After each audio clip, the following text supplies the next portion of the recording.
Сәлем достар, сіздермен бүгін мен майонезсіз жасалатын керемет оңай салаттың рецептімен бөліскім келіп тұр.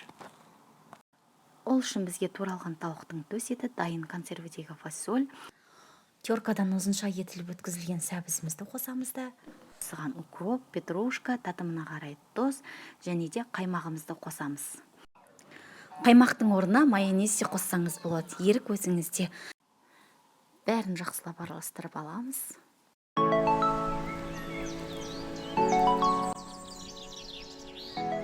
Біздің салатымыз осымен дайын. Видеоны соңына дейін көріп, менімен бірге дайындағандарың үшін сіздерге көп-көп рахмет.